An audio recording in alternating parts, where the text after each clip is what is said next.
কয়েকটা আয়াতের মধ্যে আল্লাহ সুবহানাহু ওয়া তাআলা আপনি জান্নাতে যাবেন কিনা চারটা গুণাগুণ তুলে ধরেছেন, যে এই চারটা গুণ আপনার মধ্যে থাকলে আপনি জান্নাতে যাবেন। আর যদি না থাকে, যত বড় হাজী সাহেবই হন, আপনি জান্নাতে যাইতে পারবেন না। নাউজুবিল্লাহ, জোরে বলেন। তাহলে আমাদেরকে এই চারটা গুণ অর্জন করা দরকার। রাব্বুল আলামিন কি বলছেন খেয়াল করেন, আখিযিনা মা আতাহুম রাব্বুহুম ইন্নাহুম কানু ক্বাবলা যালিকা মুহসিনিন।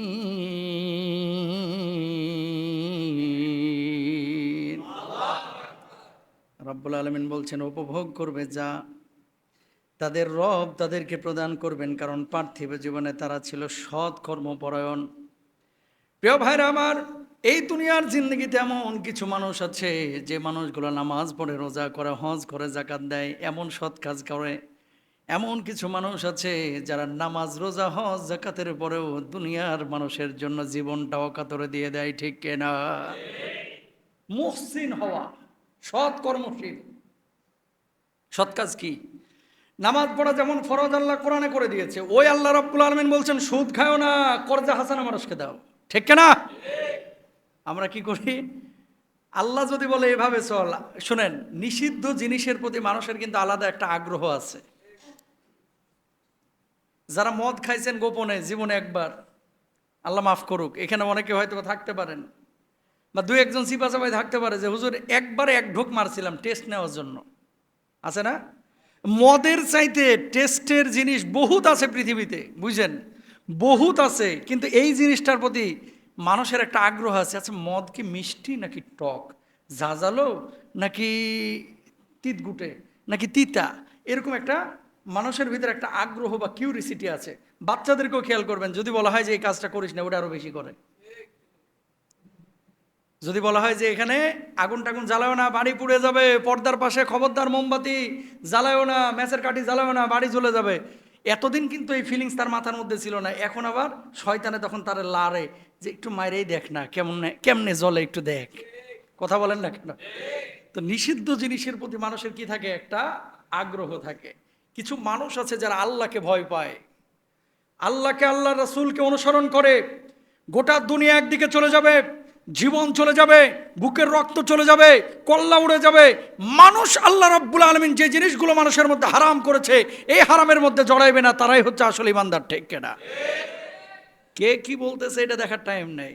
বিপদে যখন পড়বেন ছেলেও কিন্তু আপনারা চিনবে না, কথা কয় না। ওই যে দেখতেছেন না, এক ছাগলে কত কি করে হেলাইল, বুঝেন নাই? ছেলে কয় আব্বার আমি ছাড়বো না, মেয়ে আবার কয় আব্বার আমি ছাড়বো না। ছেলে বলল যে উনি আমার আব্বা, বাপে বলতেছে না এটা আমার ছেলে না। কি যে একটা খেলা তামাশা! আর এই কথাগুলো তো আল্লাহ আগেই কোরআনে বলে দিয়েছে। কি রাব্বুল আলামিন বলছেন, আল মালু ওয়াল বানুনা জিনাতুল হায়াতিদ দুনিয়া।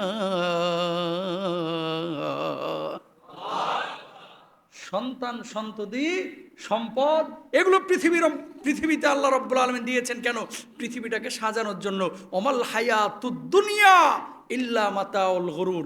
এই পার্থিব জীবন পুরোটাই ধোঁকা। কথা কোন ঠিক না? আচ্ছা ভাই, একটা কথা বলি আপনারে, খুব মনোযোগ দিয়ে শুনবেন। স্ট্রেট ফরওয়ার্ড কথা বলা ভালো।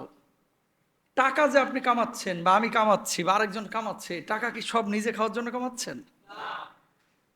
কয় টাকা ভোগ করেন আপনি? বরঞ্চ আপনি যা সঞ্চয় করছেন খেয়াল করে দেখেন। ধরেন আপনি 10 কোটি টাকা কামাইছেন বা 10 লক্ষ টাকা কামাইছেন, আপনি 2 লাখও ঠিক মতো খাইতে পারেন না। হয় জমে, না হলে ভোগ করে বউ, না হলে ভোগ করে সন্তান, না হলে জামাই, না হলে ভাই, ভাইয়ের বেটা, এইভাবে কোনোভাবে কিন্তু চলে যাচ্ছে। টাকা কামাচ্ছেন আপনি, বাসও খাচ্ছেন আপনি, আর ভোগ করছে আর একজন, ঠিক কিনা? সুতরাং বি কেয়ারফুল প্রিয় ভাইয়ের আমার। জান্নাতি মানুষ যদি হইতে চান, হারাম থেকে দূরে থাকতে হবে। জান্নাতি মানুষ যদি হতে চান, হারামের ধারে কাছেও যাওয়া যাবে। পৃথিবীতে মানুষ তারাই সুখী, অস্থির মানুষ, হতাশা কাজ করছে। হুজুর কোথাও শান্তি পাচ্ছি না, বাড়িতে গেলে বউয়ের সাথে শান্তি নাই, হুজুর অফিসে গেলে কলিগদের সাথে শান্তি নাই, গার্মেন্টসে যাচ্ছি কর্মকর্তাদের সাথে শান্তি নাই, হুজুর ওখানে যাচ্ছি শান্তি পাচ্ছি না।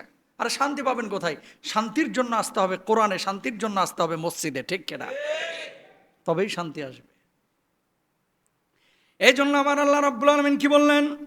1 নম্বর মসৃণ হতে হবে, সৎ কর্মপরায়ণ হতে হবে, জীবনে অসৎ কাজ করা যাবে না। মনে রাখবেন, সতের পথে যদি থাকেন এর মধ্যে বারাকা থাকবে। সতের পথে থাকলে খায় আরাম পাবেন, সতের পথে থাকলে জিহ্বার মধ্যে স্বাদ পাবেন, সতের পথে থাকলে ঘুমায় আরাম পাবেন, সতের পথে থাকলে দুনিয়ার কাজকর্ম করে নিজের বুকটা ফুলায় চলতে পারবেন যে আমি হারাম খাই নাই।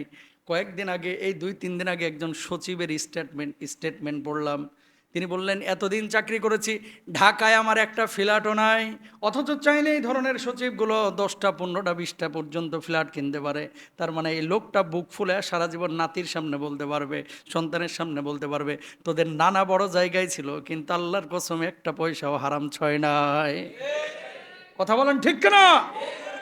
অনেক পুলিশ কর্মকর্তা আছে, অনেক সরকারি কর্মকর্তারা আপনাদের আশপাশে আছে, যারা বুক ফুলে সন্তানকে বলে, তোর বাপের দিকে তাকা, তোর বাপ চাইলে এই আশুলিয়ায় জামগড়ায় ফ্যান্টাসি কিংডমের মতো কয়েকটা কিংডম করে ফেলতে পারতো, ঠিক কিনা? কিন্তু তোর বাপ সেটা করে নাই। কেন করে নাই? একই লেভেলের চাকরি করেছে, দেখবেন এর বাড়ি খালি প্রতি বছর 2 তলা করে উঠতেছে। আর ও চাকরি করে জীবন টিন চেঞ্জ করতে পারলো না এখনো বাড়ির, বউ খালি খোঁচা মারে। জামাইল্লার বাপ পারে, তুমি পারো না কা? কথা কন না? এরকম লোক আছে না নাই? এরকম বলে, ওই রবিনের আব্বা পারলো, অমুকের আব্বা পারলো, এই তমুকের আব্বা পারলো, তুমি পারো না কেন? খবরদার। তার হৃদয়টা দুনিয়ার জিন্দেগিতে হয়তো বা টাকা পয়সা সে কামাইতে পারতেছে না, এখানে হয়তো বা তার টাকার পয়সার দিক থেকে তার মান সম্মান নাই, আল্লাহর আরশে তার ইজ্জত আল্লাহ রব্বুল আলামিন এমন দিয়েছেন, তার ইন্তেকালের পরে তার রূহটা নিয়ে কাড়াকাড়ি শুরু হয়ে যাবে, ঠিক কিনা? আমরা এখানকার সম্মান চাই না ওখানকার? এই জন্য প্রিয় ভাইরা আমার, জীবনে কখনো খারাপ কোনো কিছুর দিকে মানসিকতা দিবেন না, অসৎ কোনো কিছু অর্জন করবেন না, সৎ সব সময় সতের সাথে থাকবেন। মনে রাখবেন, অসত্যের দাপট ক্ষণস্থায়ী, সত্যের দাপট চিরস্থায়ী। যখন ধরা শুরু হবে, আপনি পুলিশ কমিশনার ছিলেন নাকি আপনি সচিব ছিলেন, কেউ কিন্তু দেখবে না। চারিদিক থেকে বিপদ আসবে, সবাই আপন আপন আপনার পাশ থেকে সরে যাবে, ঠিক কিনা? এই যে সমস্ত লোকগুলা ঘুষের প্রলোভন দেখাইছে, এদের বিপদে কি এই ঘুষখোরগুলো আসে? যারা দিছে এরা কি কেউ আসে? না। সমাজে মুখ দেখানো যায় না ভাই। এজন্য সৎ জীবনযাপনের মধ্যে আলাদা একটা মজা আছে। ধরেন বাড়িতে আজকে যে আপনারা হয়তো অনেক আলু ভর্তা ডাল খাবেন, পেঁয়াজ মরিচ দিয়ে মাখায়া কষলায়া হয়তো একটা তরকারি খাবেন বানায়া, এটার ভিতরে আলাদা একটা মজা আছে যে আমি হালাল খাচ্ছি। আর যেটা হারামখোর আজকে পোলাও রোস্ট খাবে, এটা চিন্তা করবে যে খাচ্ছি পোলাও রোস্ট, খাবারটা তো পেটের মধ্যে হালাল দিতে পারলাম না। খাবে, আরাম পাবে না, এসির বাতাস খাবে, শান্তি পাবে না। কারণ শান্তি টাকার মাধ্যমে আসে না, টাকা শান্তি আসে আসমান থেকে, আসমান থেকে, আসমান থেকে, ঠিক কিনা? সুতরাং 1 নম্বর জান্নাতি মানুষের বৈশিষ্ট্য হচ্ছে মানুষটা কি হবে? সৎ কর্মশীল হবে, সৎ কর্মশীল। অসৎ কর্মশীল হবে না।